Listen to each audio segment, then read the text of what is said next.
Hello everyone, welcome to dynamic chemistry. आज अपन पढ़ेंगे 12th क्लास का चैप्टर रासायनिक बलगतकी। रासायनिक बलगतकी से क्या मतलब है अपन देखें तो इसका शाब्दिक अर्थ देखा जाए तो रासायनिक का मतलब होता है रासायनिक अभिक्रिया, और बलगतकी से मीनिंग है यहाँ गति। अपन दोनों को मिलाएं तो क्या अर्थ निकल के आता है, रासायनिक अभिक्रिया की गति को ये रासायनिक बलगतकी कहते हैं। ये नॉर्मली अपन ने देखा कि रासायनिक अभिक्रिया की गति के बारे में इसमें अपन को पढ़ना है। और हम जानते हैं कि कोई भी रासायनिक अभिक्रिया जब कंप्लीट होती है तो अभिकारक से उत्पाद की ओर जाती है। अभिकारक धीरे धीरे धीरे धीरे उत्पाद में बदलता है। इसका मतलब है अभिकारक की सांद्रता लगातार घटती जाती है तथा उत्पाद की सांद्रता लगातार बढ़ती जाती है, क्योंकि उत्पाद जो बन रहा है किससे बन रहा है, अभिकारक से। इसलिए अभिकारक कन्वर्ट किस में होता जा रहा है, उत्पाद में। तो इसका मतलब है सांद्रता में इसकी में भी परिवर्तन हो रहा है और सांद्रता में इसकी में भी परिवर्तन हो रहा है। किसके साथ में, समय के साथ में। तो अपन कह सकते हैं अभिकारक और उत्पाद दोनों की सांद्रता समय के साथ क्या हो रही है, परिवर्तित हो रही है। तो अभिकारक और उत्पाद की सांद्रता में समय के साथ परिवर्तन को क्या बोलते हैं अपन, अभिक्रिया का वेग। और जब अभिकारक उत्पाद में बदलता है तो उसकी एक निश्चित क्रियाविधि होती है जिसके द्वारा वो अभिकारक उत्पाद में बदलता है, तो उसको बोलते हैं अपन क्रियाविधि। और अभिकारक जब उत्पाद में बदलता है तो अभिकारक उत्पाद के बदलने के समय कुछ कारक तो ऐसे होते हैं जो इसके रासायनिक अभिक्रिया के वेग को बढ़ा देते हैं, तथा कुछ कारक ऐसे होते हैं जो इसके रासायनिक अभिक्रिया के वेग को बढ़ने से रोकते हैं। इसलिए अपन कह सकते हैं कि वो रासायनिक अभिक्रिया के वेग को क्या करते हैं, प्रभावित करते हैं। इसलिए अपन उसको क्या बोल सकते हैं, रासायनिक अभिक्रिया के वेग को प्रभावित करने वाले कारक। तो इस चैप्टर के अंदर हमको 3 बातें पढ़नी है, रासायनिक अभिक्रिया का वेग, क्रियाविधि तथा अभिक्रिया के वेग को प्रभावित करने वाले कारक। तो इस चैप्टर की अगर अपन डेफिनेशन देना चाहें कि वास्तविकता में रासायनिक बलगतकी होती क्या है, तो डेफिनेशन ऐसे निकल के आती है कि देखो, रासायनिक बलगतकी जो है फिजिकल केमिस्ट्री का चैप्टर है।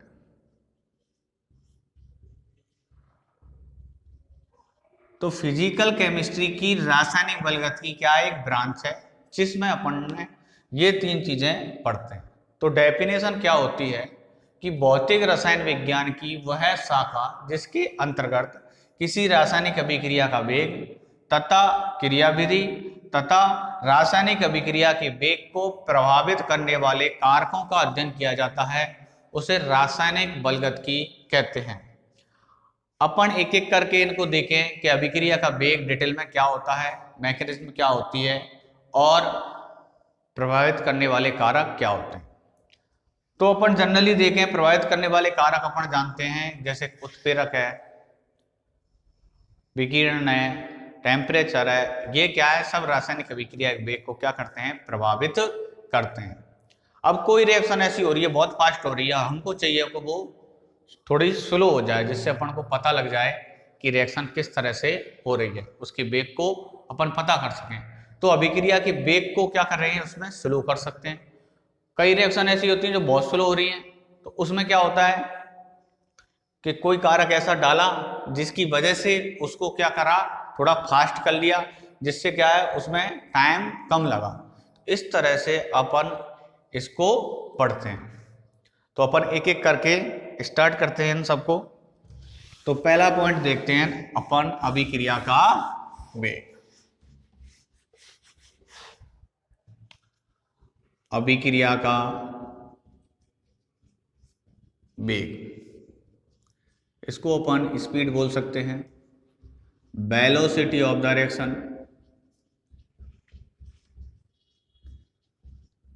और रेट ऑफ द रिएक्शन भी बोल सकते हैं।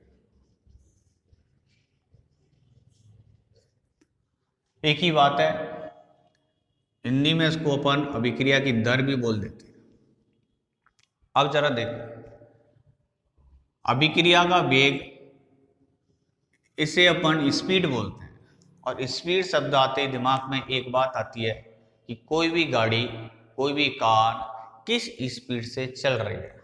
समझ रहे हो ना। स्पीड का मतलब ये होता है कि समय के साथ में दूरी में कितना चेंजेस आ रहा है, और वो समय क्या होना चाहिए, इकाई समय होना चाहिए। जैसे अपन एक एग्जांपल लें कि अपन बोले 60 किलोमीटर, तो 60 किलोमीटर क्या है, डिस्टेंस है, दूरी है। लेकिन अपन इसको चाल बनाना चाहे, इसको वेग बनाना चाहे, तो इसमें क्या आएगा, समय आएगा। और समय कैसा आएगा, पर यूनिट टाइम आएगा। पर यूनिट टाइम का मतलब क्या है, इकाई समय।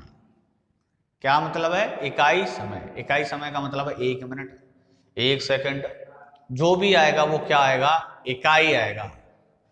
यूनिट टाइम के बिना ये चाल या वेग नहीं बोल सकते अपन इसको। तो अपन देखें कि वास्तविकता में किसी भी रासायनिक अभिक्रिया का वेग क्या होता है। तो इस तरह से अपन इसको समझें कि अभिकारक है किसमें बदलता है भाई, उत्पाद। और मैं एक एग्जांपल लूं, T1 समय 0 मान लिया और इसके 10 मोल पर लीटर है। इसकी सांद्रता क्या है, 10 मोल पर लीटर। तो उत्पाद जब टाइम 0 है, टाइम 0 है, इसका मतलब क्या है कि रिएक्शन स्टार्ट ही नहीं हुई, तो उत्पाद क्या है, 0। जब भैया जब रासायनिक अभिक्रिया स्टार्ट ही नहीं हुई तो उत्पाद कहां से बना, समझ रहे हो। इसलिए क्या बोलेंगे अपन, 0 मोल। T2 समय पर माना अपन ने 1 मिनट बाद रिएक्शन को देखा, तो उसके 2 मोल उत्पाद में बदल गए। किसके, अभिकारक के 2 मोल उत्पाद में बदल गए। तो जब 2 मोल अभिकारक के उत्पाद में बदल गए तो अभिकारक के कितने मोल बचे, 8 मोल बचे। अब क्या होता है, फिर अपन ने थोड़ी देर बाद में देखा तो क्या होता है, 2 मिनट बाद जब देखते हैं तो इसमें क्या होता है, 7 मोल रह जाते हैं।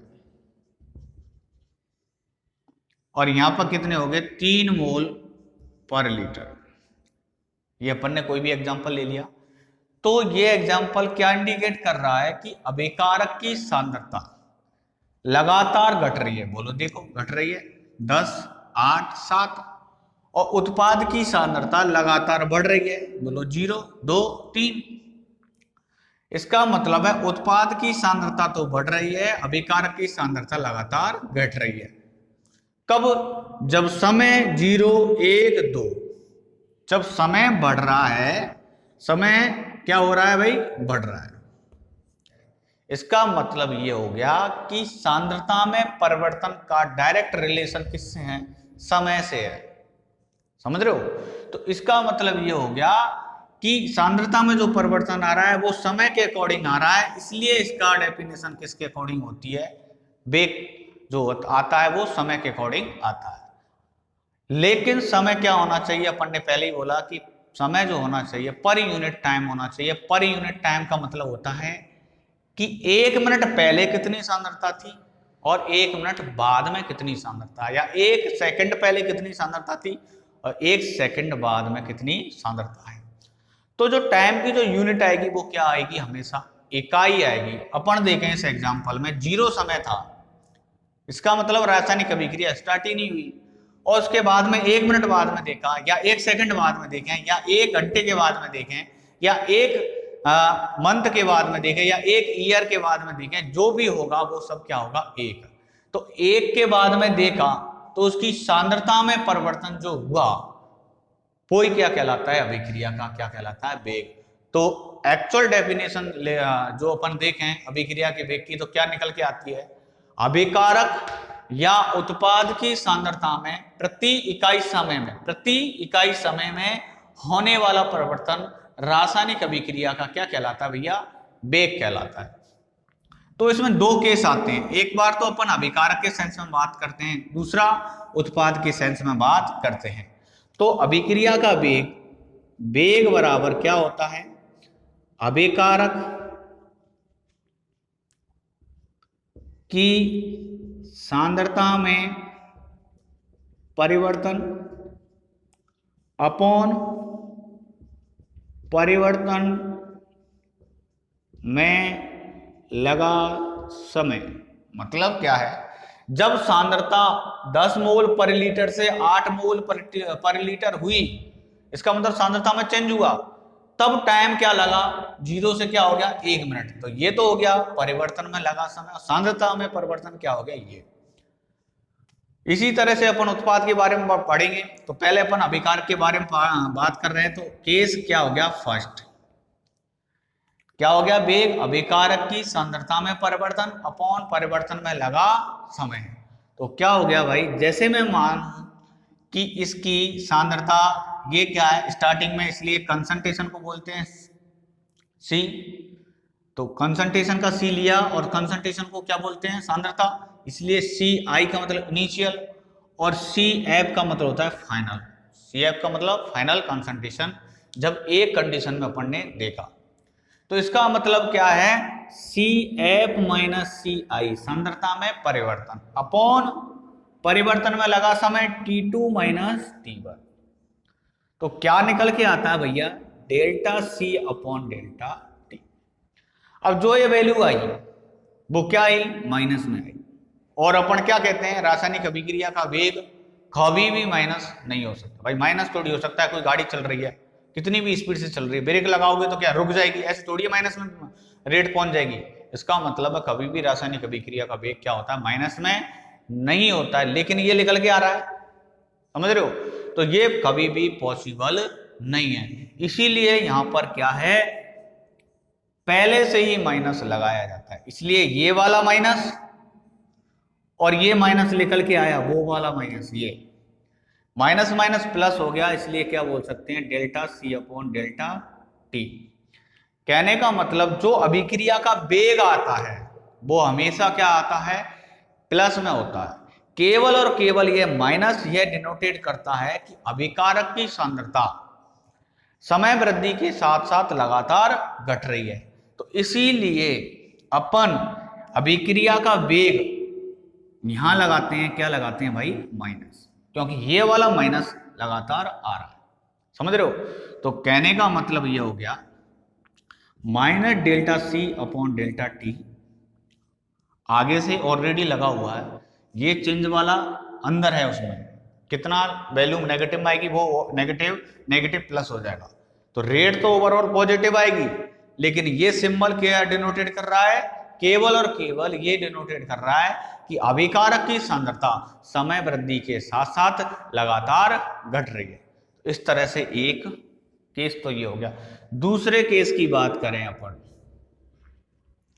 कि उत्पाद के सेंस में बात करें अपन, तो उत्पाद का CF क्या है और ये CI है। तो वही क्या हो गया, दर या वेग बराबर क्या हो गया, उत्पाद की सांद्रता में परिवर्तन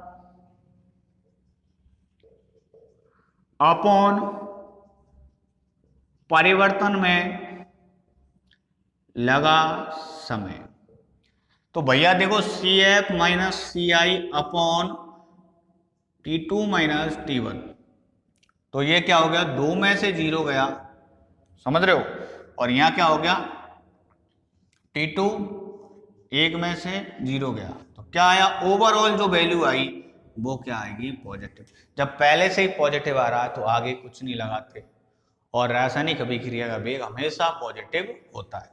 इसलिए अपन क्या कह सकते हैं, तो यहां ऑलरेडी प्लस लगा रहता है, समझ रहे हो। इसका मतलब क्या है कि किसी भी रासायनिक अभिक्रिया में अगर प्लस लग रहा है, किसी भी रासायनिक अभिक्रिया के वेग में अगर प्लस लग रहा है, तो वो क्या डिनोटेट कर रहा है, वो उत्पाद को डिनोटेट कर रहा है। और अगर वो माइनस लग रहा है तो वो किसको डिनोटेट कर रहा है, वो अभिकारक को डिनोटेट कर रहा है। इसलिए अपन कह सकते हैं यहां से क्या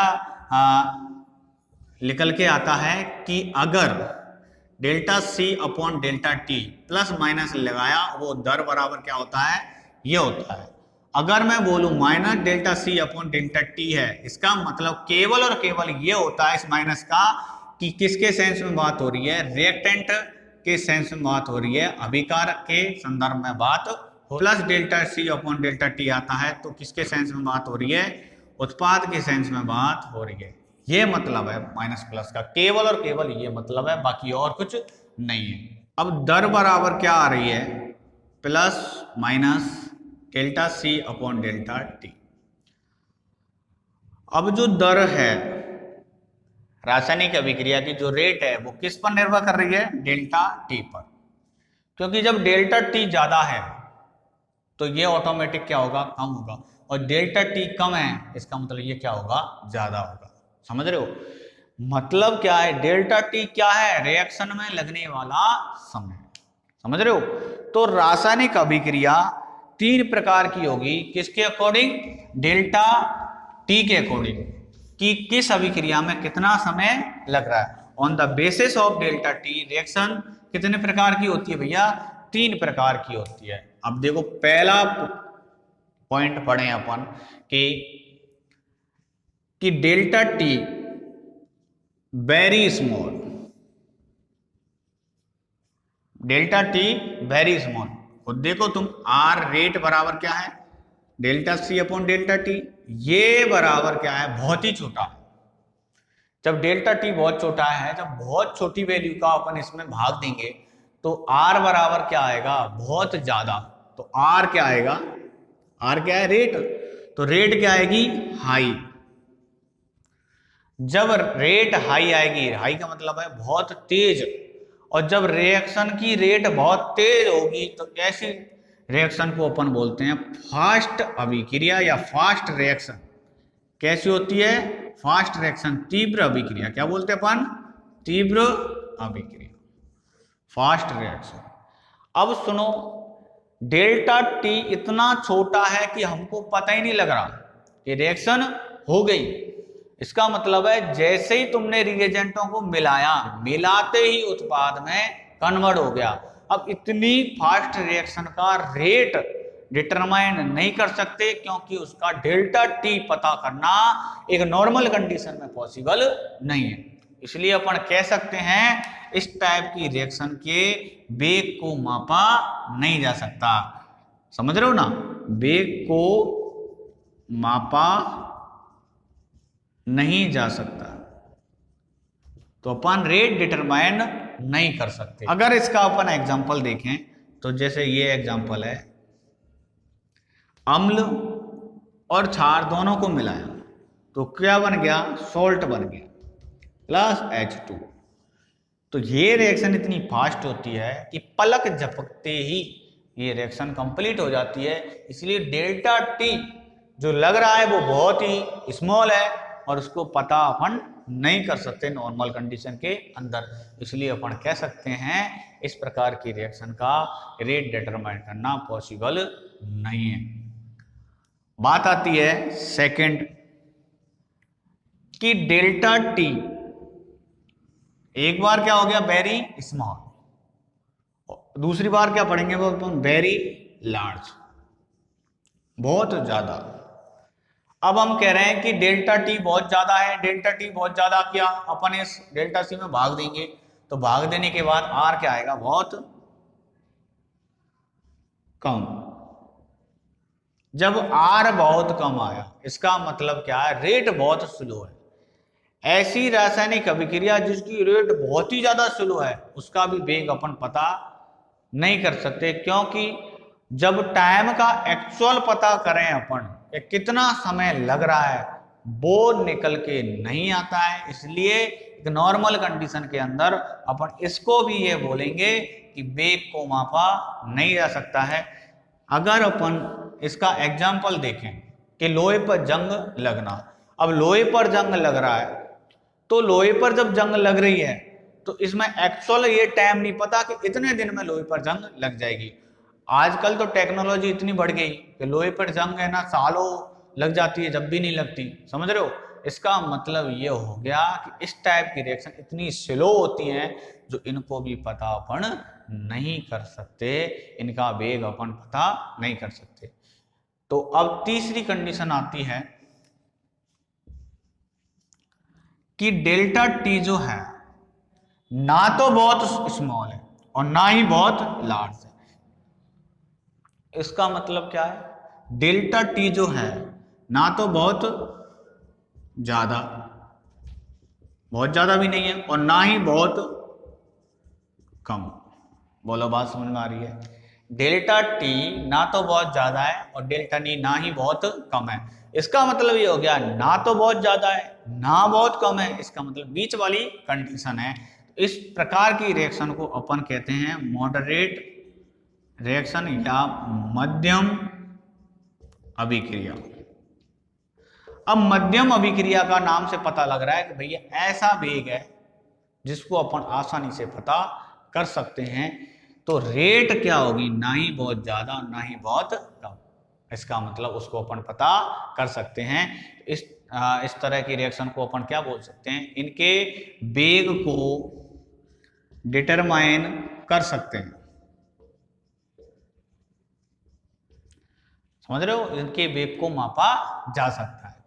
जो भी जनरली आणविक रिएक्शन होती हैं क्या होती हैं, वो मध्यम अभिक्रिया के अंदर आती हैं। जैसे N2 प्लस थ्राइस H2 दोनों मिला के ट्वाइस NH3 बना, ये कौन सी रिएक्शन है, मॉडरेट रिएक्शन है। अभी हमने देखा कि किसी भी रासायनिक अभिक्रिया का वेग है वो अभिकारक और उत्पाद की सांद्रता पर और समय पर निर्भर कर रहा था। समझ रहे हो, अभी अपन ने देखा वेग बराबर क्या होता था, delta C upon delta T। और अपन ने जो एग्जांपल दिया रिएक्टेंट प्रोडक्ट में कन्वर्ट करा, 10 मोल लिए थे, 8 मोल लिए थे, फिर 7, यहाँ 0, 2 और 3। कंसंट्रेशन की बात हो रही है इसलिए अपन डायरेक्ट मोल ले सकते हैं क्योंकि कंसंट्रेशन पर लीटर में ही होगी। ठीक है, तो इसका मतलब है अभिकारक की सांद्रता लगातार घट रही है, उत्पाद की सांद्रता बढ़ रही है। किसके साथ में, समय के साथ में। समय के साथ में लगातार अभिकारक और उत्पाद की सांद्रता में चेंजेज आता है। अब ये चेंजेज किस तरह का आता है, अगर ग्राफ के रूप में अपन इसको देखें तो इस तरह का परिवर्तन देखने को मिलता है, सांद्रता और यहाँ पर समय। अब जरा देखो, सांद्रता में परिवर्तन आ रहा है अभिकारक की में, इसका मतलब कैसा परिवर्तन आ रहा है, लगातार घट रही है। और ये ग्राफ कैसा हो रहा है, लगातार नीचे की तरफ जा रहा है, समय बढ़ रहा है और सांद्रता लगातार घट रही है, इसका मतलब घट रही है, इसका मतलब ये कौन है, अभिकारक। और उत्पाद की सांद्रता लगातार बढ़ रही है, समय बढ़ रहा है, उत्पाद की सांद्रता लगातार बढ़ रही है, तो यहाँ पर कौन आएगा, उत्पाद। और ये बीच में कंडीशन क्या आती है, साम्यावस्था, जो अपन 11वीं क्लास के अंदर चैप्टर पढ़ चुके हैं। इसका मतलब क्या हो गया, सांद्रता में समय के साथ परिवर्तन जो आता है वो इस तरह के ग्राफ के रूप में आता है जनरली। अगर अपन देखें कि अभिकारक की सांद्रता लगातार घटती है, अभी मैं अभिकारक के सेंस में ले लूं तो ग्राफ ये आ रहा है, और अपन देखें कंसंट्रेशन और टाइम कि सपोज करो ये मैंने यहां टाइम मान लिया, यहां तो कंसंट्रेशन ये थी, फिर मैंने दोबारा देखा टाइम यहां, कंसंट्रेशन यहां, फिर टाइम यहां, कंसंट्रेशन यहां, इस तरह से अपन ने देखा। जरा देखो T1 से T2 समय ये जो टाइम है वो क्या लग रहा है, कम, और सांद्रता में परिवर्तन क्या हो रहा है, ज्यादा। फिर देखिए खुद ग्राफ कह रहा है T2 से T3 में समय क्या लग रहा है, थोड़ा ज्यादा, और सांद्रता में परिवर्तन क्या हो रहा है, थोड़ा कम। और T3 से T4 में समय तो बहुत ज्यादा लग रहा है, सांद्रता में बहुत ही कम परिवर्तन हो रहा है। इसका मतलब ये हो गया रासायनिक अभिक्रिया का जो वेग है वो एक निश्चित वेग नहीं है कि इस वेग से रिएक्शन हो रही है, वो लगातार चेंज होता जा रहा है। इसका मतलब ये हो गया कि स्टार्टिंग में तो समय तो कम लगा लेकिन सांद्रता में परिवर्तन क्या हुआ, ज्यादा। इसका मतलब है रिएक्शन स्टार्टिंग में तो कैसी होती है, तेज, फिर धीरे धीरे स्लो होती जाती है। क्यों? क्योंकि अपन जानते हैं कि अभिक्रिया की जो दर होती है, अभिक्रिया का जो वेग होता है किसके समानुपाती होता है, अभिकारक की सांद्रता के समानुपाती होता है। अर्थात अभिकारक की सांद्रता जितनी ज्यादा होगी अभिक्रिया का वेग उतना ही ज्यादा होगा। और अपन जानते हैं कि रासायनिक अभिक्रिया में स्टार्टिंग में अभिकारक ही होता है, उत्पाद तो होता ही नहीं है। जो अभिकारक अधिकतम कंसंट्रेशन में उपलब्ध है तो रिएक्शन की रेट क्या होती है, अधिकतम होगी। और जैसे ही अभिकारक उत्पाद में बदलता जाता है तो सांद्रता लगातार घटती जाती है और लगातार सांद्रता के घटने से उसका वेग भी लगातार घटता जाता है। ये ग्राफ ऑटोमेटिक कह रहा है। इसका मतलब क्या हो गया, रासायनिक अभिक्रिया का वेग को अपन एक नॉर्मल वेग नहीं कह सकते, लगातार रासायनिक अभिक्रिया का वेग समय वृद्धि के साथ साथ चेंज होता रहता है। इसलिए अपन कह सकते हैं कि रासायनिक अभिक्रिया का वेग 3 प्रकार का होता है, औसत वेग, तात्क्षणिक वेग और प्रारंभिक वेग।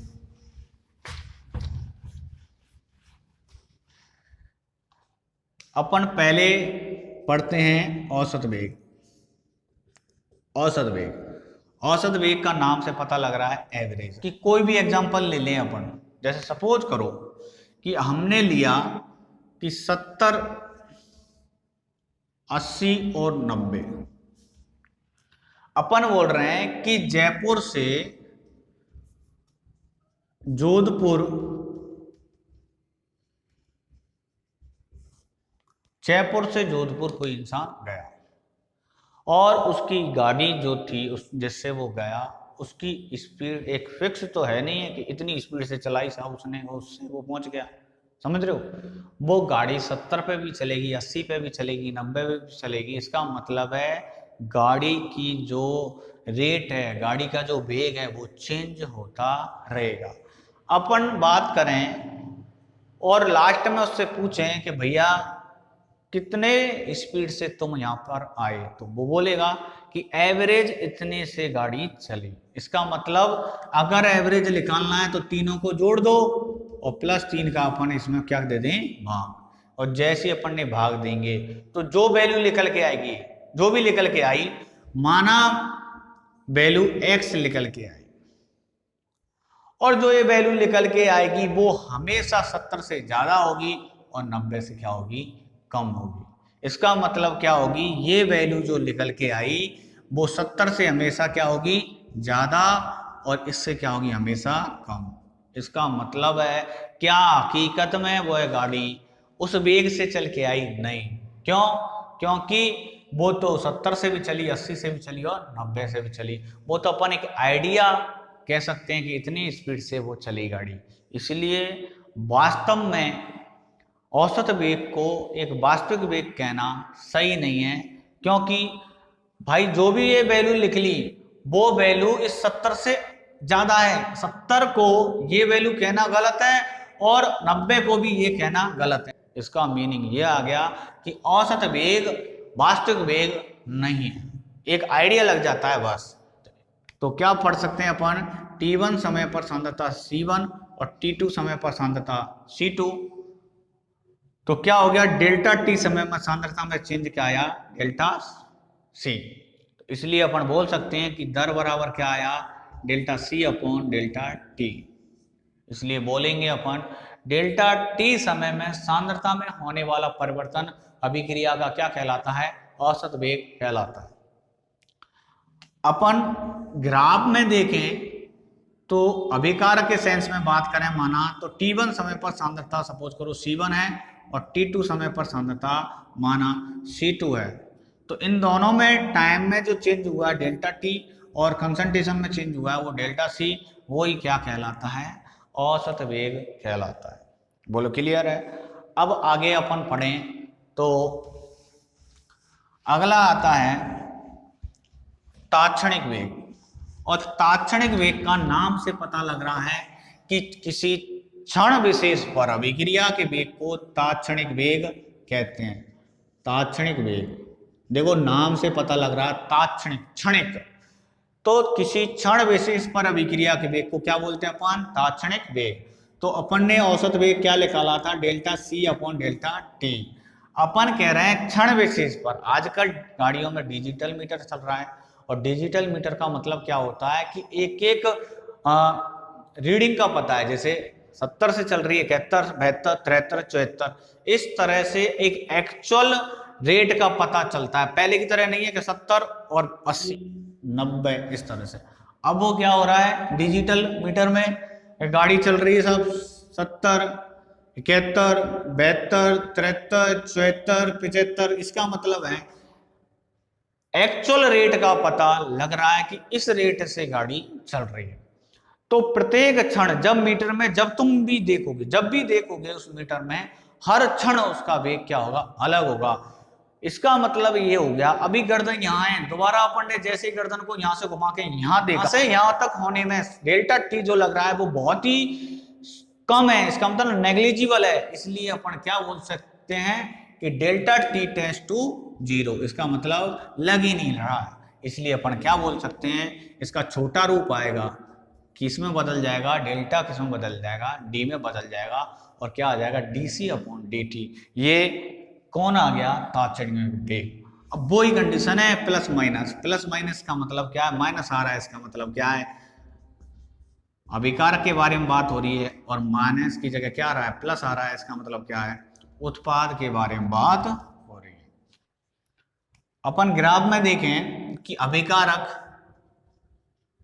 और उत्पाद, ग्राफ बनाए अपन अभिकारक का, तो अभिकारक की सांद्रता में चेंज हो रहा है, और वो चेंज कैसे हो रहा है? इस तरह से हो रहा है। और मैंने बोला क्षण पर, किसी क्षण पर अभिक्रिया वेग को क्या बोलते हैं? तात्क्षणिक वेग। सपोज करो इस टाइम पर ये समय है, और ये क्या है? सांद्रता। इस समय पर देखना, तो इस समय पर सांद्रता क्या है? ये, तो ये निकालना है। इस पॉइंट पर अपन को क्या चाहिए? अभिक्रिया का तात्क्षणिक वेग चाहिए। तो इस पॉइंट पर निकालने के लिए अपन को क्या करना पड़ेगा? इस पे एक सरल रेखा खींचनी पड़ेगी इस तरह से, और सरल रेखा खींचने के बाद में ये यहाँ पर टच हो रही है तो यहाँ पर, और ये यहाँ पर टच हो रही है तो यहाँ पर लास्ट। तो इसका मतलब ये हो गया। अब इसका जो स्लोप आया, ये थीटा, इसका जो स्लोप आया वही क्या कहलाता है? अभिक्रिया का क्या कहलाता है? तात्क्षणिक वेग। तो इस क्षण विशेष पर क्या निकल के आया? अब ये यहाँ पर और ये यहाँ पर, ये T1 तो ये C1, ये T2 तो ये C2। तो ये जो सांद्रता यहाँ पर अपन ने यहाँ लगाया, यहाँ पर हकीकत में सांद्रता क्या है? इन दोनों में अंतर, समझ रहे हो ना? इन दोनों में अंतर और इन दोनों में अंतर। ये क्या है? dt, और ये क्या है? dc। तो यही क्या कहलाता है? इसका स्लोप जो निकल के आया वो क्या है? dc upon dt। यही क्या है? तात्क्षणिक वेग। किसके सेंस में? अभिकारक के सेंस में। और यहाँ पर क्या आएगा? वही माइनस आएगा, क्योंकि सांद्रता लगातार घट रही है। अब जरा देखो, उत्पाद के बारे में बात करें तो उत्पाद के बारे में बात करेंगे तो ग्राफ कैसे आता है? इस तरह से। वही बात करें अपन, ये समय पर ये सांद्रता, इस पॉइंट पर बात करने के, इस पॉइंट पर सांद्रता कितनी है, तो इस पर करने के लिए वही ग्राफ के लिए क्या करेंगे अपन? सरल रेखा खींचेंगे। सरल रेखा खींचते ही यहाँ बढ़ती है, तो ये C1 और यहाँ T2 की जगह यहाँ C2। तो ये C1 से C2 लगातार ऊपर की तरफ तो बढ़ रही है ना, इधर समय बढ़ रहा है। तो ये इसका जो स्लोप आया वो क्या आया? इन दोनों में अंतर dc, और यहाँ क्या बोलेंगे? dt। तो क्या आया? इसका स्लोप आया dc अपॉन dt, प्लस में आया। प्लस में ही आएगा ना, C1 क्या है? छोटा, C2 क्या है? बड़ा। तो C2 माइनस C1, और यहाँ पर क्या है? यहाँ पर C2 माइनस C1। C2 का यहाँ छोटा इसलिए माइनस, और C2 यहाँ पर क्या है? बड़ा इसलिए प्लस। इस तरह से अपन कह सकते हैं कि तात्क्षणिक वेग का मतलब है किसी क्षण विशेष पर अभिक्रिया के वेग को तात्क्षणिक वेग कहते हैं। तीसरा पॉइंट आता है प्रारंभिक वेग। रिएक्शन जब स्टार्ट ही नहीं हुई उस पर वेग प्रारंभिक वेग कहलाता है। इसलिए क्या बोल सकते हैं, t बराबर 0 पर रासायनिक अभिक्रिया के वेग को क्या बोलते हैं, प्रारंभिक वेग। इसका मतलब क्या हुआ, जैसे अपन ने गाड़ी स्टार्ट कर दी, उसमें रेस दे रहे हैं, लेकिन उसमें क्लच दबा रखी, ब्रेक लगा रखे, अगर क्लच छोड़ दी जाएगी तो गाड़ी आगे जाएगी। इसका मतलब क्या है, t बराबर 0 पर रासायनिक अभिक्रिया के वेग को क्या बोलते हैं अपन, प्रारंभिक वेग। इसलिए अपन क्या बोल सकते हैं, इस तरह का ग्राफ होता है। यहाँ पर क्या मान लें, t बराबर 0 पर सांद्रता और समय के बीच में ग्राफ खींचा तो इस तरह का जो ग्राफ आता है उसको बोलते हैं अपन प्रारंभिक वेग।